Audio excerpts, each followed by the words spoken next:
Adam and Charlie are going full frontal and rejuvenating a cute cottage and its garden.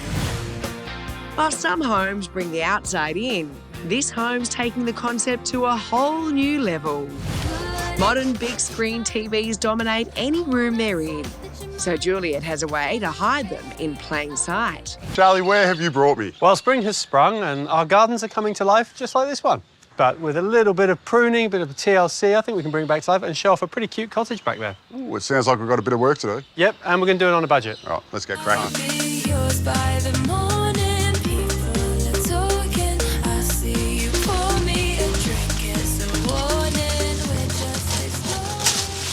The main problem with this front garden is it's obviously just been left to get overgrown.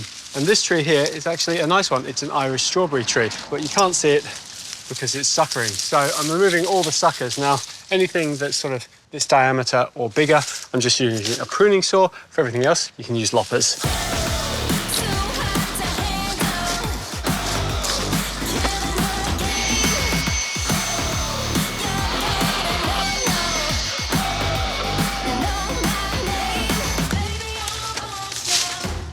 With all the suckers removed from our tree, we can really start to see what we're working with. The next part of pruning them is to look up into the canopy. Now, I've noticed here we've got a bit of a scale infestation, so I'll be pruning those bits off, and any of those stems that are rubbing on each other, because that will cause a wound and that can let infection into the plant. Once I've done that, I'm looking at the gutters and the roof line. I'm going to prune anything back from that because you want to keep all the leaves out of the gutters for fire safety as the weather warms up. And you also want to keep your feet on the ground, so get yourself a pole saw to do it all safely. I need something stronger, something to wake me up, something to open my eyes. With the walls washed down, I can move on to the deck. Now, on this, I'm going to be using a deck rejuvenator because we want to get rid of that grey timber and bring back its natural colour. I'm going to scrub it on, let it sit for about 15 minutes, then we can simply wash it off. Stronger, stronger. I need something stronger, stronger. Ah, working hard or hardly working? What's happening here, mate? Yeah, hardly working, I think. Watch out on those stairs, they're a bit dodgy. Yeah, that's what I wanted to speak about. The elephant in this front yard being these stairs. How unsafe are Yeah, they? they're a bit dodgy, aren't they? So what are you going to do? Concrete them in for me? Sicilian heritage? Yeah, that's right. The Italian in me wants to do that. But yeah, no, but I reckon we clear out the timber. You can get rid of the brickwork. I can get rid of the brickwork. Well, you know, we're working as a team here. It's a team effort, and then I can build some nice new timber stairs. A couple of stringers, some treads, make it nice and safe. I agree with you, but I'll just keep digging this out. You can do the demo if you like. Well, before I get onto this part, I am going to be hosing down the deck, so... You're going to squirt me? Well, just a little bit, mate. It might get on your back, so watch out, all right? OK. Don't say I didn't warn him. OK.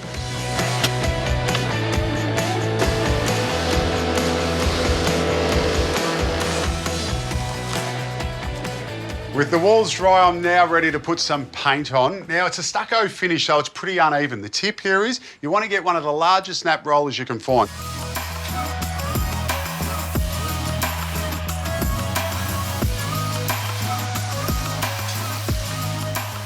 Charlie, what are you doing? I'm trying to create the biggest pile of mulch I can. I think you're doing a good job. Thanks. But it looks like you're finished there, and I do need to do some fretwork around here. So I was thinking, because I need some help with this painting, do you want to do the painting and I'll get on to... Adam, I would love to. Oh, that was so easy. I was expecting a little bit of fight back there, but No? that was just all obliging. All obliging. When you think of the front of a cottage home, you envision that beautiful fretwork, and that's exactly what we're going to be adding to the front of our house. So I've got some designed pine. It's pre-primed. I've undercoated it, so it's ready to be cut up. Now, this is treated pine, so it's fine to use outside. Basically, for the bottom rail, I'm just using this 90 by 45, and then our uprights are 19 by 40. Now, I'm not adding a top rail because I'm going to utilise the beam out the front that's already existing. So now, I'll just start cutting it up.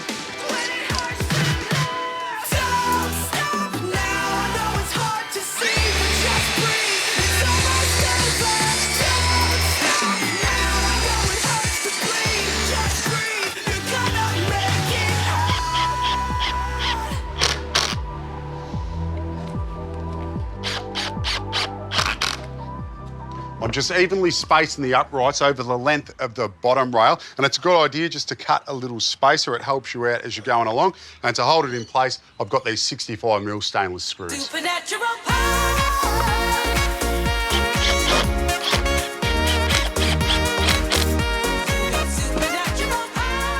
Nice. Let's go get it in place. Oh, you're back on the second coat. You're going over what I've done. Yeah, yes.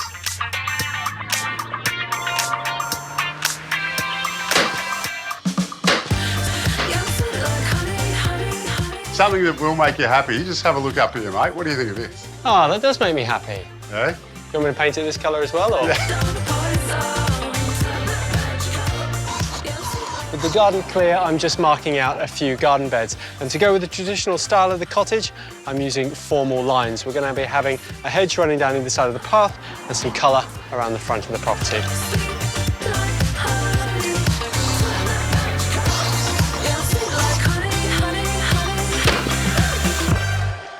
For the handrail, I've just got the bottom rail in place, and then we're going to be using these 67mm balustrades. They're going to be spaced out evenly, but to start off, I'm going to put the two end ones on. And then I can sit the top rail on top.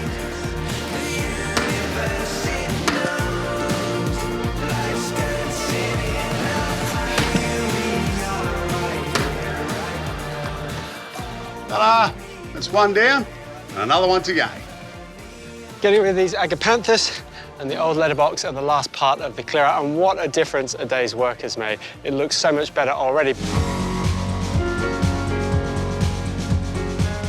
Whenever you get the opportunity to improve the soil in your garden, you really should. That can be adding in compost or even just mulching the top of the beds. But when you've got a nice empty bed like this, it's a good idea to get in some organic garden soil. This is going to help improve the structure of the existing soil. It'll hold on to moisture and nutrients for longer, and that's going to help the plant growth. With the deck all clean, we are ready to reseal it. And for that, we're using an Ultra Deck stain, and the colour is spotted gum. Now, the tip here is, because we've got a wall all around the perimeter, I've got Greg just cutting in for me, and then I'll use the decking applicator to get the stain on and going in the same direction as the boards. And that way, we hopefully don't get any lap marks.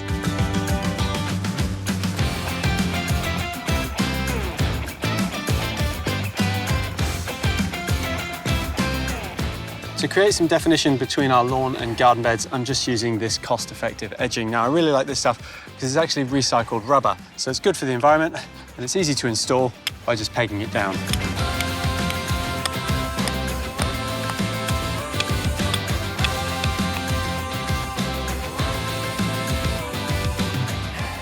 The majority of turf grasses like free draining soil. Now, I'm not too concerned about that in this location because we're on a bit of a slope, so the water is going to get away from the roots. But where we've dug out all the weeds, it's left it really uneven. So I'm just using an 80-20 mix of sand to soil to fill in those gaps and give us a nice smooth finish.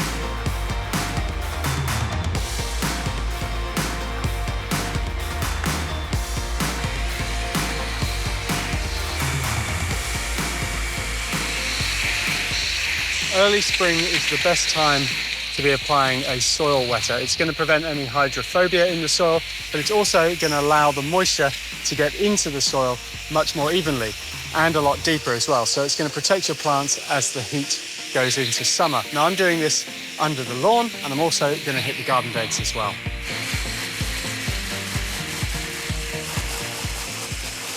The front stairs were beyond repair, so we've gotten rid of them and now I need to replace them. For that, I'm using an off-the-shelf kit. It consists of 2 stringers and the treads, but what we've had to do is customise it because as you get up to that front door, you can see under the house and it looks a little bit ugly. So I've just got some 140 by 45 treated pine and we've added them to the back of each tread, which closes up the risers for us. It gives us a nice solid look. Then I've just used the same Ultra Deck stain that I used out the front to coat the stairs so everything ties in. I'm just finishing it off by putting the stringer on and then we can get this in place. To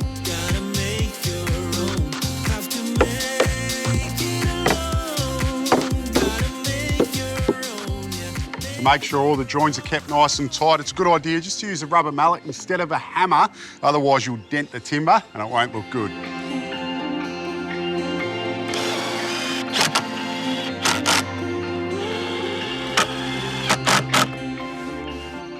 And they are a solid set of stairs, but I might need a hand to carry them. Charlie? Ah, DIY, even better. You can rely on us.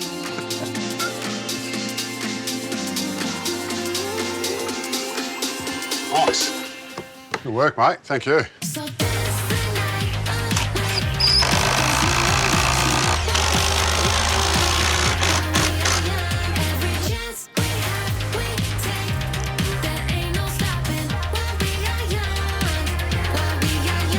The planting scheme for this garden is quite a formal one, and that's because it suits the style of the cottage. Along the front of the property where it's really sunny, we're going to have a soft lavender fence line. Then up the path and along the house, we're going to be using buxus. Now, I've selected buxus because it's really hardy in full sun and it will take pretty much full shade as well.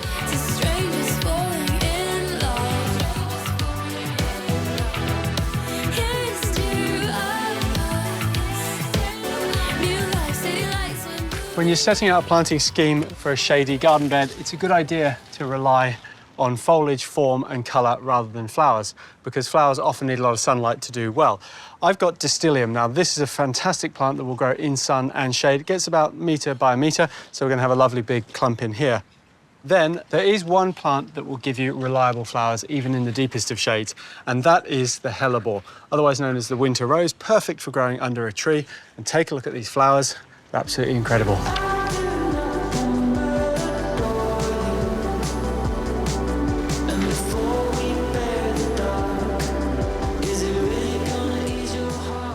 If you're after another plant that just loves sun and also loves full shade, well, you can't go past the New Zealand rock lily. The only thing this thing doesn't like is wet feet, so it needs really good drainage, but that also makes it perfect for planting under trees like this. Remember the view on the day we met, when the walls and the ceiling shattered between us. No matter what I do, I can't shake you yet, and there's no other soul who gives me this feeling. I never told you this, but it's... Grass has a really great way of giving breathing space to the surrounding planting. And I've gone for one of the most foolhardy ones that there is available on the market. It's Sir Walter certified DNA. Now, this will go up and down both coasts of Australia, all through the inland. It really is foolproof. It also grows in quite a lot of shade as well. It will grow in sun, but as we've got a shady area here, it's probably the best grass we could have. We are on fire, on fire. This, they are behind us, behind us. Dreams take us higher and higher. Charlie, what a transformation. This Federation cottage was left untouched and out in the elements for far too long, but it's fair to say, I think it's been brought back to its former glory. I stay up too late, can't tell you why, but I've tried to change it. Yeah, it's amazing what some maintenance has done to this place. Finished off with some garden beds and, of course, the biggest bang for buck, this brand new lawn. Of repetition, but I don't mind, I live the lesson. I'd say that's another fabulous team up, mate. I would say I'm fabulous, but you, my friend, are sensational. Stop it, Charlie. You're going to make me blush. You don't blush. Wow, sometimes. Open up your eyes. Wake up, look outside, it's a lovely day. When the telly is off, a big black rectangle on the wall is often the dominant feature in living rooms across Australia. But don't worry, you don't need to buy the latest TV to fix this. I have a great DIY project that will take your TV from void to visionary.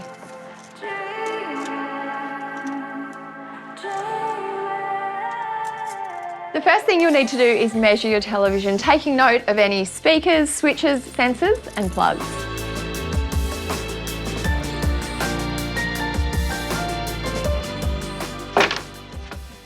I'm dressing up the front of the television by creating a frame around it to give it the appearance of an artwork. Now, this is really simple to do. You only need a few things from the hardware store.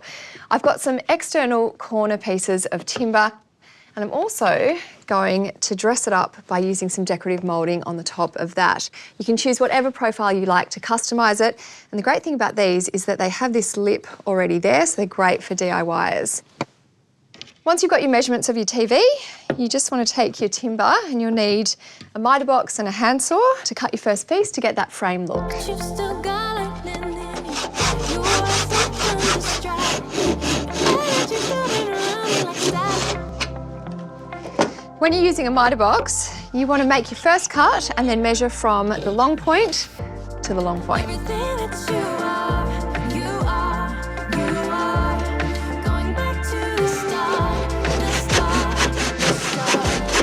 Got the strength in your heart, your heart, your heart. Once your pieces are all cut, you can start to assemble the frame. And I have here some very handy corner clamps, which are perfect for small jobs like this. I also have some corner braces, some glue, which is going to hold it all together. Ever looking back. She knows exactly what she wants. And if you're wondering, she wears a dress and pants. It's all about me, all about me. I could walk in your shoes, but it's not about you. It's all about me, all about me. I'm out here paying my dues. I still win if I lose. Win the whole wide world. And that is the base frame done. I just need to add the decorative moulding on top. You remember this from before, and it's why I'm not worried about these little screws that have come through here, because this is going straight over the top. I just need a bit of glue to secure it, They fight, they claw like and some tape which will hold it all in place while the glue dries. I had my valuables. The next step is to paint the frame, and I'm using an off-white. I leave it to the haters. I never wanna be like that. I never wanna be like that. I leave it to the haters, 'cause I'm bigger than that. I'm the brightest star on the map. You're the imitators. You're enemy. And I'm then going to rub it back to expose some of the timber.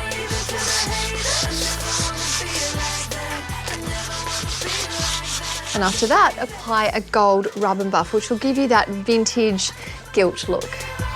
I'm the greatest. 'Cause I'm bigger than that. I'm the brightest star on the map.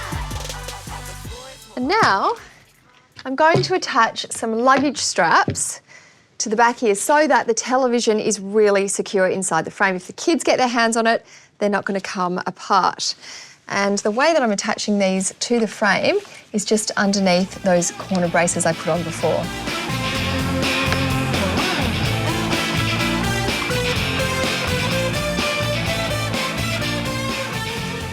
And of course, you're not going to want to damage or scratch your television with the new frame, so I've got some self-adhesive foam tape that I'm just going to place around the edges, and that way your TV will be protected. And I'm doing it over again and again. I did it all to myself, myself. And now it's ready to go on the wall. I'll do it all again. I did it all to myself. Once the straps are secure, you are good to go. And if you have an older style television that doesn't have screensaver capabilities, don't worry, because you can download some open access images off the internet, pop them onto a USB stick and put them straight into the television, and it will look just like this. It's also great for small space living if you don't have space for large artworks, because it adds instant character to any room of the house.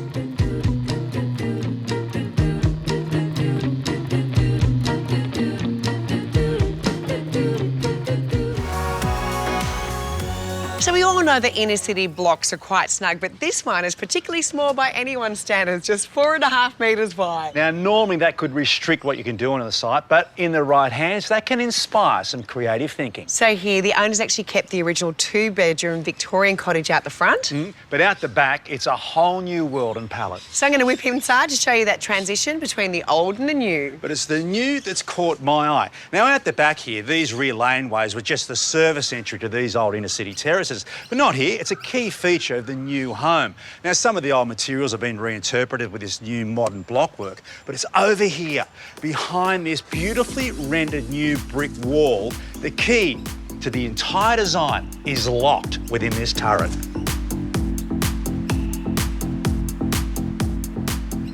So here you actually have to take a couple of steps down to really appreciate where the distinction between the original home and the new renovation begins. Here they've achieved it with this internal courtyard. It is a beautiful, lush green space where they bought the garden inside, but it has so much more than that. Obviously, it brings light into these two levels, and when the doors are open like this, it actually works as a breezeway.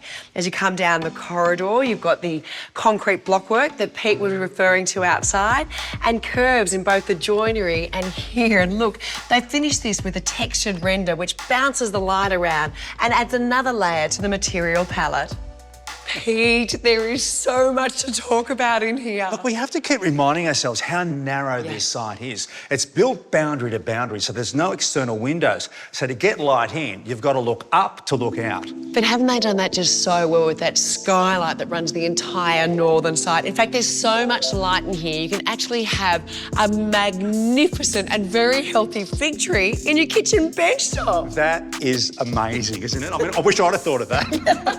But the big conceptual idea here is by going up, burrowing out the middle to create these dramatic void spaces. Yeah, but they've also been very clever with the materials that they've used. So they've kind of got a very classic kitchen that's never going to date. Negresco quartzite on the kitchen bench tops. Yeah, and that's echoed with this vertically laid finger tiles, which plays into the vertical balustrading, so it emphasises the height, offset beautifully by the spotted gum joinery. There is something that is just so sexy to me about water ceiling joinery and the fact that you can hide everything away. I mean, if you have an area like this, great, have it on display. When it gets messy and you've got friends over or you want to hide things, you just close the doors. You can hide the laundry, you can hide this, you can hide your fridge. What mess? Well, that's the practical side, but the big move architecturally is where they've placed the stairs.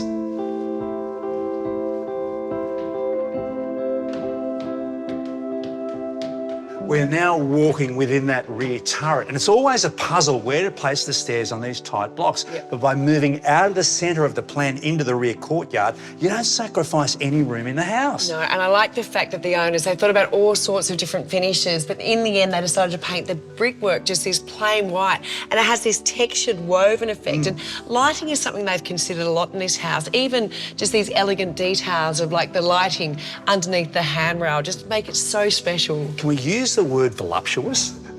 Sure.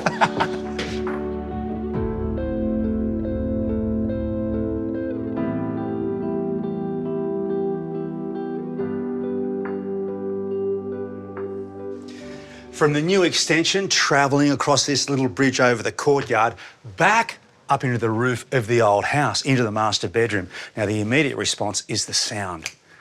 It's very soft, almost intimate. You can create that by putting acoustic as well as thermal insulation up into the roof, supplemented by the soft furnishings. Now, there were two must-haves in this house.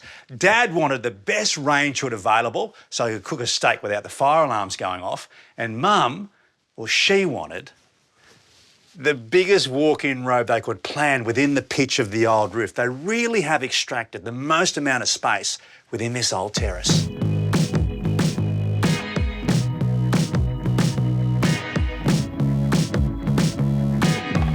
The owners are really conscious of having a generous living space so that over time as their family expands, they actually have space to spread out rather than being confined into their bedrooms. They've achieved that here with this lovely lounge room on the middle level. Now, I did say middle level. Believe it or not, there is a third level, so it actually matches the converted warehouse next door. Up there is a little home study which leads out to a terrace which is hidden behind the heritage roof line. A beautiful place to capture winter sun or enjoy a barbie. Lots to like, Jojo. Look, the other thing this house addresses is governments and planners are encouraging more higher density inner city housing. Studies have shown it helps with our well-being by encouraging us to socialise more. And also makes you less reliant on using your car. It's funny, high density doesn't have to mean high rise. This house might be 3 levels, but everything is fabulous in here. Yeah, on a tight inner city site, by exploring the volumes, but yet creating these beautiful, intimate spaces. I mean, the architects has achieved almost the impossible. Higher density that could be 1 million miles from anywhere. I've been sleeping through the mornings, up all night until I feel like it. They fill it up beautifully, this pearl perch. And look, the thing is, when you fish this fresh and this local, the idea is really to do as little as possible, which works just fine for me. Pearl perch is really quite mild, so we can put a bit more fishiness into it. A few drops of fish sauce, a couple of drops of sesame oil, but the thing that'll really make it work is this stuff. It's called bonito flakes, dried tuna flakes, and you can buy these at your local Asian grocer. And given how much tuna gets caught here, seemed appropriate. You can actually afford to be pretty generous with this. Now, we're going to set that aside while we make our salad, because this will only take about 6 to 8 minutes. For your salad, you really can go with any veggies you like, but I think once we got these sort of Asian flavours going, snow peas are a great way to start. I would advise, though, that you want to cut them nice and finely, because that way they can mix with all those other brilliant flavours. Speaking of which, onions.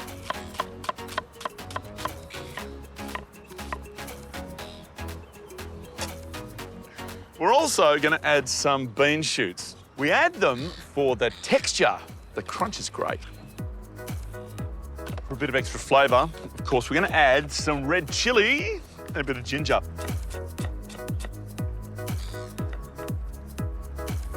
For this kind of salad, I always use some lime leaves. I reckon they've got that lovely perfume to them. Now, of course, being a leathery leaf, you can't use them just as they are. I'll show you how to do it. It's 2 parts to the leaf. Pull them apart and stack them up. Then you roll them, and when you slice through, you get these tiny little slivers, which is perfect.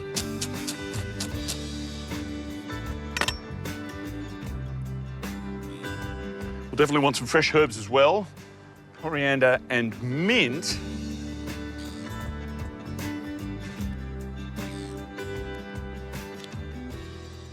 And I just realised something. The whole point was to make a cucumber salad, and there is something missing, isn't there? Cucumbers. You get the little Lebanese ones. You want to split them in 2 and get rid of the seeds and then chop them, because if you leave the seeds in, the whole salad tends to get a little bit wet.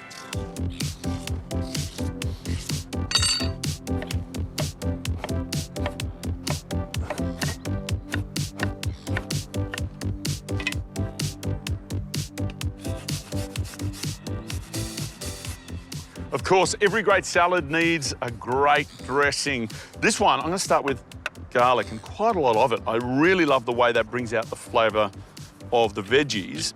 Then, like we've got on our fish, a bit of sesame oil, a little bit of fish sauce, but it's the acidity we really need. Limes, both zest and juice.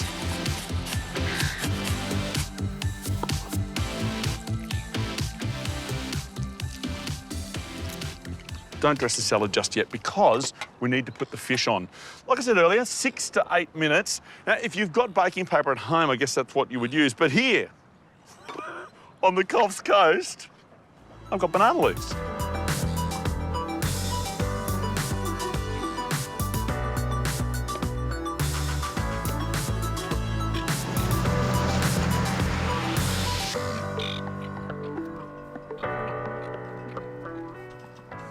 Now, it should be just about there, which means about a minute to go, that's when you want to dress your salad.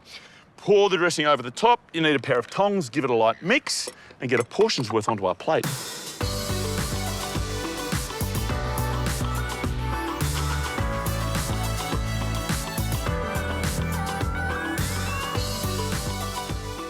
Yeah, you can afford to be generous. After all, it's just delicious vegetables. Our fish, that is amazing. You will need some kind of lifter. Don't use tongs or it'll fall apart. And pop a couple of pieces gently on top. A few sesame seeds is a beautiful little finishing touch, along with some cashews. Provided you haven't eaten them all yet.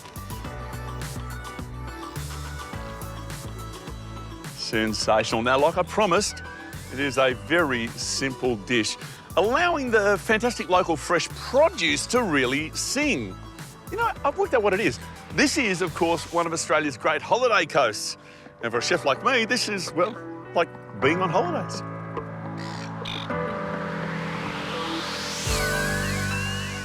Well, once again, I'm in my element, surrounded by chickens, and of course I love it.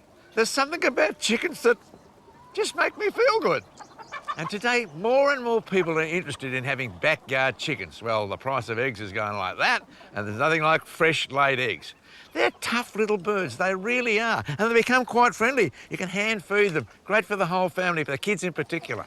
They last for about 4 to 5 years, and very rarely does something go wrong. But when it does, well, that's why I'm here.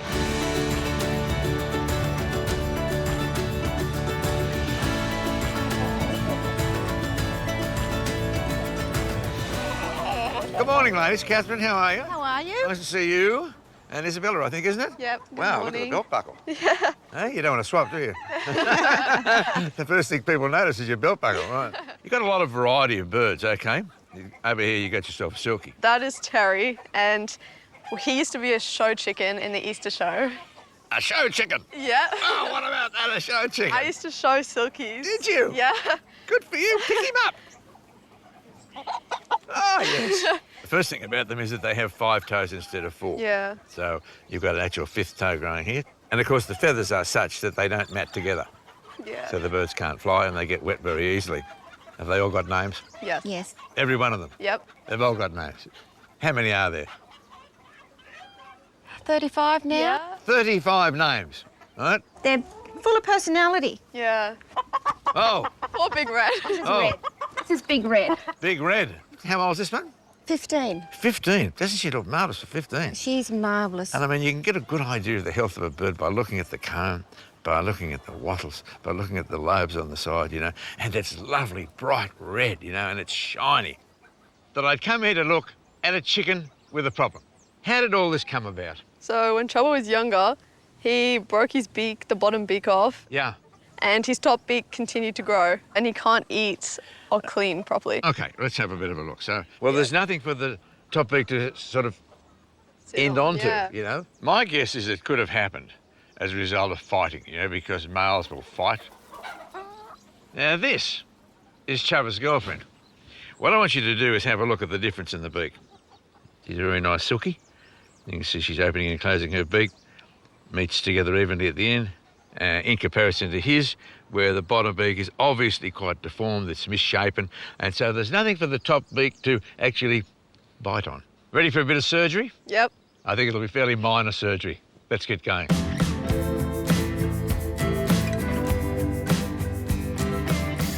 Beak is really just a specialised toenail.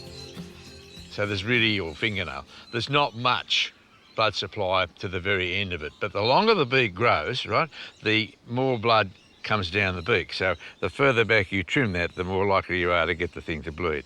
There's very little sensation in it. Tools of trade that I would use, you use a pair of pincers. I think they're fairly effective. There's the big hangover hanging off there.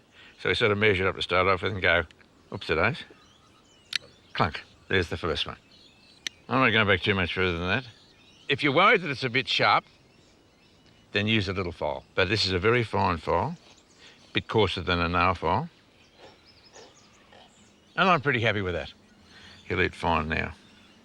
If I took it any further, it would certainly bleed. Yeah. And you can't take it back as far as the damaged bottom beak anyhow. Yeah. So the important thing is just to get it trimmed regularly to that sort of shape. Because of his deformed beak, Chumps hasn't been able to preen himself properly. So we're going to give him a quick wash. That's probably about enough. So, this is Sunlight soap. Why use a soap and not a detergent? Well, if you use the detergent, you can get rid of all the natural oils out of the feathers, right? Now, we're both going to get a bit wet, you know. Yeah. I've always been a bit wet behind the ears, so it doesn't matter. OK. Oops-a-days. Stand upright, Tiger. Now, bit of Sunlight soap. Good boy. We're going to have you looking beautiful. There you go. Picked a good day for it. Now, you've shown a few silkies. Yep. One of the most difficult parts of the silky to get clean is the comb, isn't it? Yep. Up. Beautiful. Right. See, toothbrushes do so many things when you've got chooks. When we finish this, we're going to wash that. The horse. Yep. He needs one. Righto. Let's get rid of this water. We need to rinse. I just put my hand in, it's nice and warm. We need to be quick now so you don't get cold. So you're going to do what when you leave school? Oh, vet nursing. Are you really? Yep. We need good vet nurses, we really do. OK. There you go. Well, look at you. He has a mullet. A bit of a mullet. Well, little chub's doing very well. Aren't you, mate? So when you're using a hairdryer on a bird, keep it going the whole time. Never hold it in the one spot. Doesn't want to be hot, just wants to be warm. He's left us a little present. Would you look at that? What do you reckon? He looks gorgeous. For a lady who's washed a few silkies in her time, good job. Yep. Not only does he look good, but I'm quite happy with the beak too, and I think that's going to be trimmed perhaps every 4 to 6 weeks. Will your lady love recognise you when you go back in? Oh, this is like Farmer Wants a Wife. Well, there you are, you gorgeous girl. Have a look at your friend. Look at him. How does he look? Oh. Doesn't he look schmick? You dry out a little bit more and fluff up a bit in a couple of days. Yeah. And here he is strutting his stuff out in the yard again, looking $1 million. If we could put a bow tie on him, we would. Thank you so much for your help, and your mum as well. Thank you. Right. You're in charge. You're going to be the veterinary nurse. Good luck with that. Thank you. You'll do well.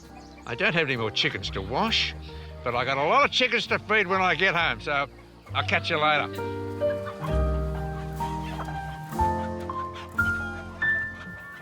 Some of the tastiest dishes around the world are street food.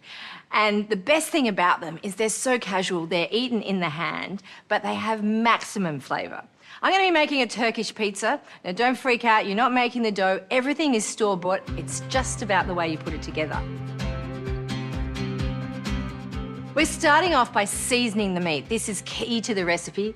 I've got a mixture of lamb and beef. You could use one or the other, but the mix together is really good. I've got just under a kilo here. I'm going to throw it in the food processor and we're going to season it up before we blitz it.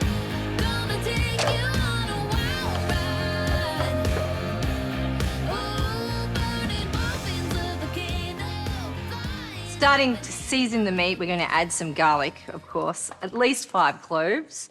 Smash or pop the skins off gently using the side of your knife. And then we're going to finely grate it in.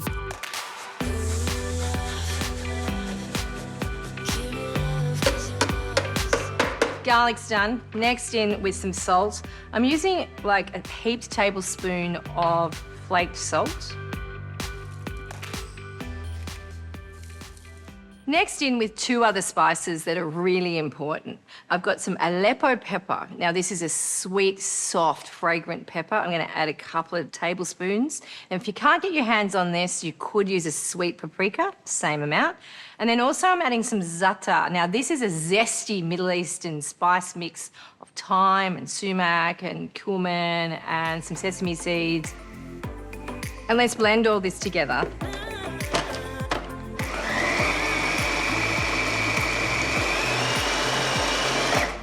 And then into a bowl with the meat.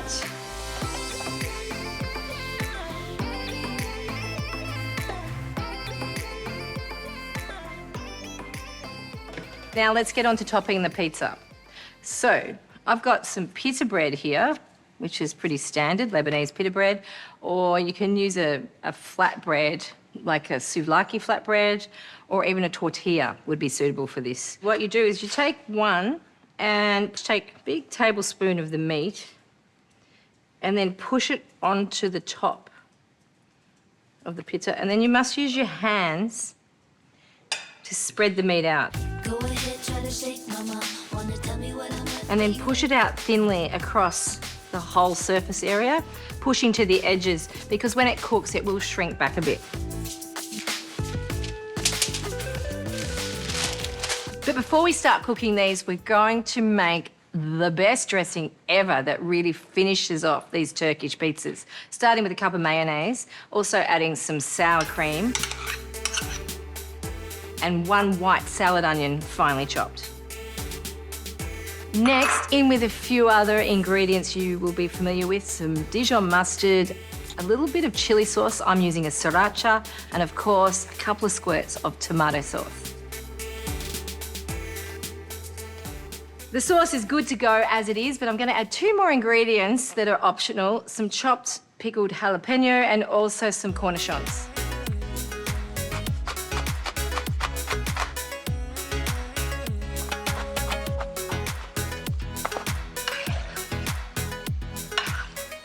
sauce is all done. Let's cook these Turkish pizzas. You'll need a fry pan over a medium-high heat, which I've already got on. You'll also need something to weight them down while they're cooking. I'm using this lid. And then grab the pizza and into the pan we go.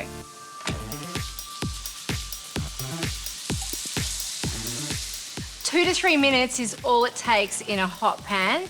Then pull your weight off and we'll drizzle over a little bit of extra virgin olive oil before we flip the pizza to cook the other side.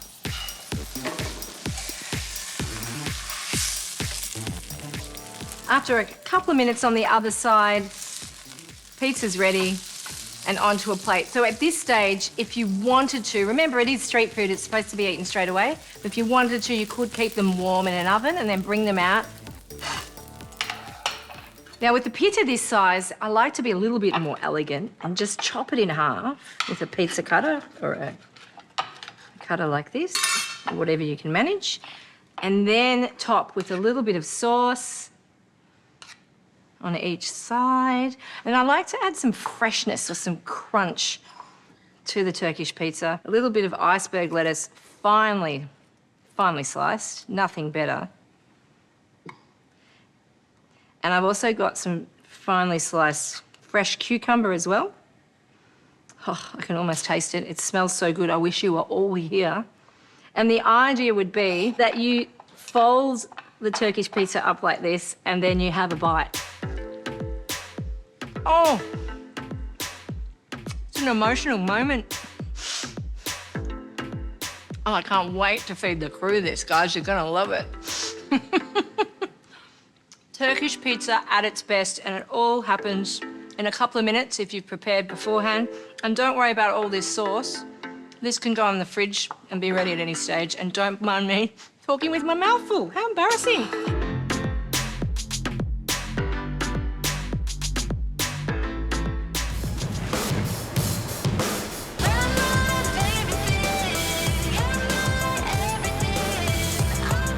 This is Coffs Harbour on the mid-north coast of New South Wales, one of my favourite parts of Australia. And it is home to one of the biggest small boat fishing fleets in the country.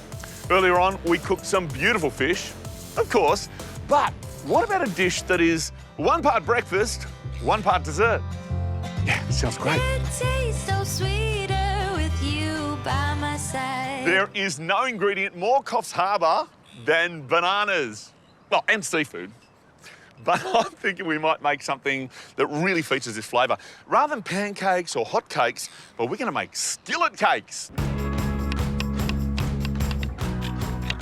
You can have these as banana-y as you like, but I generally go for about half a banana per person. Just slice them nice and finely.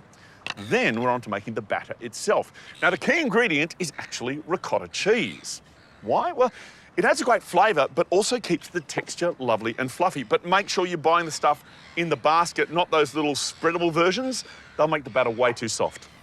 You want about a cup, but if it's a bit over, a bit under, it makes absolutely no difference at all. And then a couple of eggs. Keep on, keep on. Keep on, keep on. Shining. Keep on, gonna keep on. Give it a bit of a stir, and then we're going to sweeten it up. Now, one of the things about sweetening, whether pancakes, hot cakes, skillet cakes, is that you can determine how sweet you want them to be. And you can even use a non-sugar sweetener if you want. So I'm going to go for about half a cup, but feel free to choose your own level of sweetness. Here's the funny thing. If you were to throw this mix into a pan, you'd actually get a really cool product. But we're going one step further, so a splash of milk, splash of vanilla, splash of oil, and give it a stir. Now, to bind it together, of course, we need some self-raising flour. Theoretically, it should be about a cup, but if you're free-pouring the liquid like I was, it could be a little more or less. What you're looking for is something that's kind of like a pancake batter.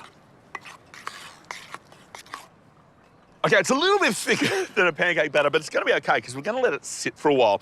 Pop your bananas in, stir them through, and we'll set that aside because we've got a couple of other bits of deliciousness that'll go great with this. One of the other things you'll find here on the Coffs Coast is loads of amazing berries. These strawberries are beautiful.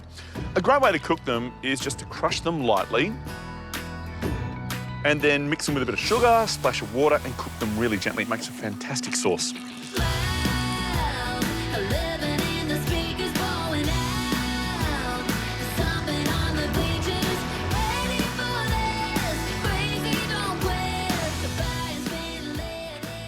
Amazing. One of the real tricks, though, is don't overcook it, because otherwise the strawberries will break down too much. But give the pan a wipe out. We've got one more thing to do. Do you like macadamias? Well, this is one of the best areas in Australia for them. You don't own me. So how about some candy macadamias for the top? You'll need a pretty hot pan to make your caramel. The best way is to do it as fast as possible. And we will throw in our macadamias. But one other thing, fennel seeds. Trust me, it works beautifully.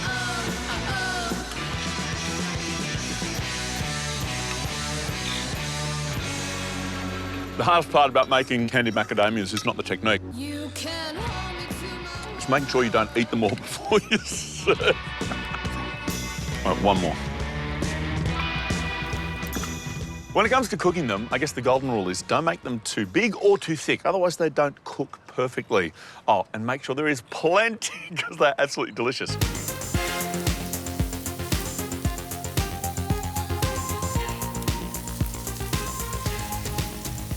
One other thing, the skillet. Why do we use that? Retains its heat a bit better, which means you get a more even cook. But if you don't have one, it's absolutely fine. Just use the best pan you've got.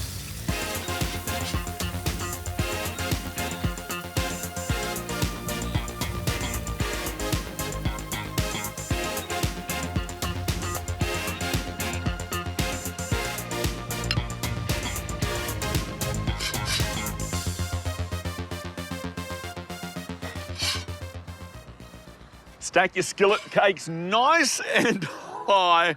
Yeah, that's a generous portion. I think the seagulls want it as well. You can't have it. A little bit of yogurt because it'll help to bring out the best in the ricotta. And don't forget your macadamias on top. Oh man, it is all the very best flavours of the Coffs Coast. It's where so many people love to come and play, especially if you like your fishing. But with a dessert/breakfast this good, the only thing you're fishing for is compliments.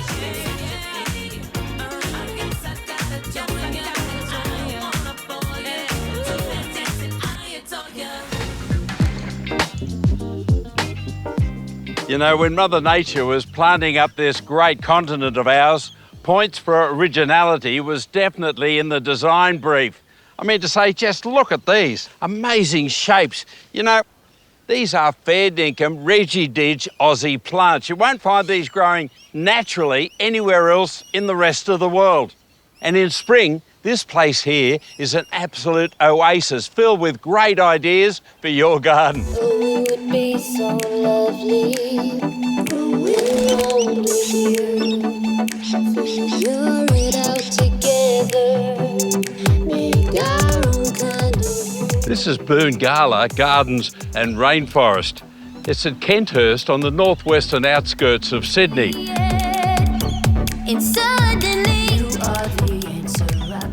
I always love coming back here because the gardens and the wildflowers are just beautiful.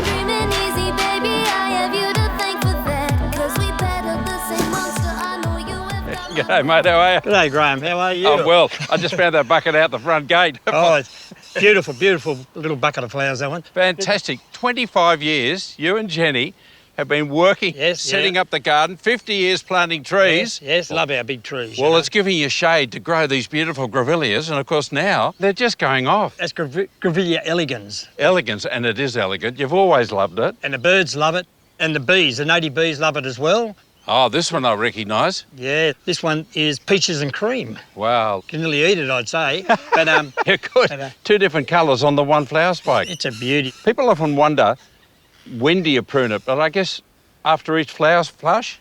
Well, a lot of people say, oh, I don't want to prune it because it's got flowers, but you need to. So what I do is cut out the longest arms that are sticking out of the main bush. Yep. And I'd like to do it in the warmer months, so not through the winter because it's going to be bare for the rest of the winter. So now's a good time, this time of year.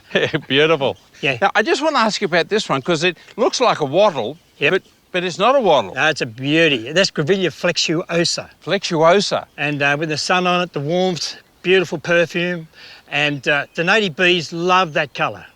So whites and creams, they're really into, and that's grafted though. They won't grow here without being grafted in Sydney. Isn't that a great thing that we're seeing a lot of the West Australian plants coming into the East Coast? Yes. Heavier soil, generally more rain, not maybe this year, but the last couple of years we've had heavy rainfall.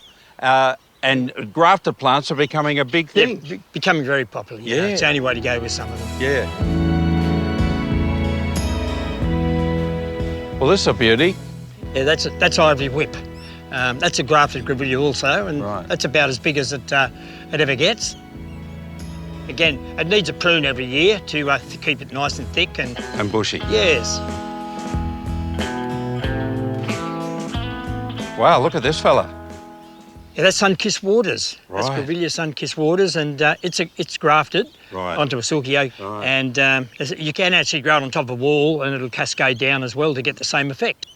It's like a bedspread. Yeah, it's a beauty. And it's got a beautiful variegated leaf. Yes, that's the difference. The Royal Mantle's green, and that one's variegated, and flowers different again. Beautiful.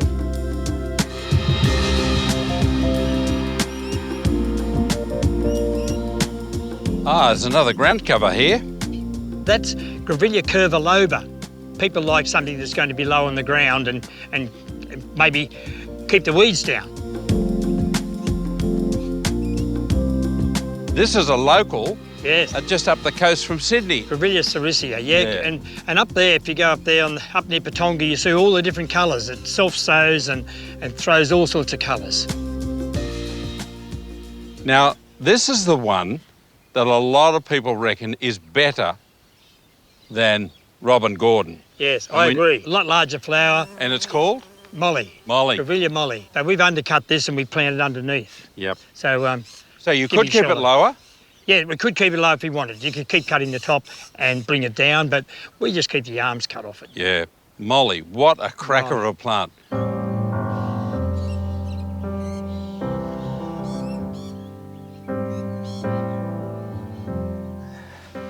Well, Mel, it's been an absolute joy walking around the garden, but I guess it wasn't always like this. No, up until 1970, it was all fruit trees and chooks, and there wasn't a blade of grass to be seen. So Jen and I said, we've got to do something with this place. Right. And so we planted all the big trees first, that's 50 years ago, and then later on we looked and thought, we need a garden. We've never had a garden because we had a nursery business. So that's when we started building the gardens here. But Jen's got a relative, of course, that was part and parcel of the beginnings of native plant interest in this country. Yes, that was Sid Cadwell. Yeah. And there's a Grevillea Sid Cadwell. Yeah, there is. And Boongala was the name of his nursery years ago. We bought that here. That means, in Aboriginal, it means shaded place. Right. So we took that name and just to carry on his history, you know. Well, I can remember when you couldn't sell a native plant in this country. No one wanted a native plant. It was all roses, azaleas and camellias. Yes. And then all of a sudden it just took off in the 70s. Yes, and the day we started our nursery, it was right at that time, but the day we started, it just boomed. And it hasn't stopped. And it hasn't stopped since. No. But our gardens now, instead of just being gardens, people can come and admire the plants, we like to bring all the wildlife. Yeah. The birds, the bees. It's a habitat now. Yeah, it's a habitat. Yeah, which is really important. Yes. I've got to congratulate you, the foresight you had planting trees and then 25 years later to create this wonderful little garden here. Thank you. We can't leave it. And the people come in and you share it with them and that's what you do. And, it's a great treasure. No, it's a real joy to show people and younger children. They love it too. And of course, while you're here, have a look at the nursery. It's jam-packed full of beautiful plants, and spring is the time for planting.